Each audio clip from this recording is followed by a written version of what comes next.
నిజామాబాద్ జిల్లా కేంద్రంలో జిల్లా ఆల్ ఇండియా బంజారా సేవా సంఘ ఆధ్వర్యంలో పట్టణంలోని నడిబొడ్డున ఉన్న రైల్వే స్టేషన్ ప్రాంగణంలోని ఛత్రపతి శివాజీ మహారాజ్ విగ్రహానికి పూలమాల వేసి ఘనంగా నివాళులర్పించారు. ఈ సందర్భంగా నిజామాబాద్ జిల్లా దర్పల్లి మండలం సల్పబండ తండా గిరిపుత్రుడు శంకర్ నాయక్ మాట్లాడుతూ ఛత్రపతి శివాజీ 394వ జయంతి పురస్కరించుకుని ఆయన విగ్రహానికి పూలమాల వేసి ఘన నివాళులర్పించినట్లు ఆయన తెలిపారు. భారతదేశ చరిత్రలో సువర్ణ అక్షరాలతో లిఖించబడిన పేరు ఛత్రపతి శివాజీ.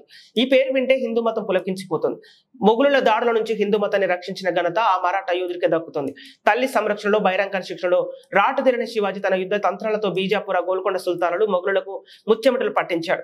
శివాజీ మహారాజు నడిచిన బాటలో ప్రతి ఒక్కరూ నడిచి వేశ్య అభివృద్ధి కొరకు పాటుపడాలని ఆయన కోరారు.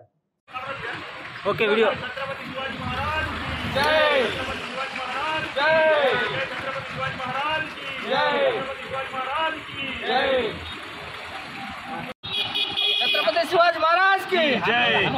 छत्रपति शिवाजी महाराज की जय। ఈరోజు శ్రీ ఛత్రపతి శివాజీ మహారాజ్ 394వ జయంతిని పురస్కరించుకొని మన నిజామాబాద్ జిల్లా ఏఐబిఎస్ బంజారా సోదరుల తరఫున మేము శివాజీ మహారాజ్ విగ్రహానికి పూలమాలలేసి ఘనంగా జయంతి జరుపుకోవడం జరిగింది.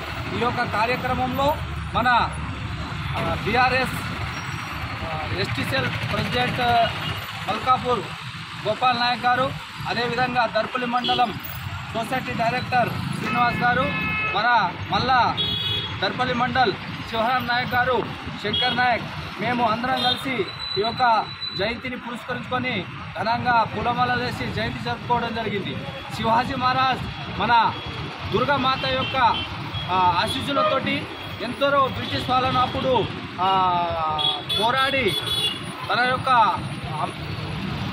అమూల్యమైన వీరునిగా నిలిచారు. కాబట్టి శివాజీ మహారాజ్ యొక్క అడుగుజాడలో ఇప్పటికీ మేము మరవలేని సందర్భము. జై శివాజీ మహారాజ్. శివాజీ మహారాజ్ కి శివాజీ మహారాజ్ కి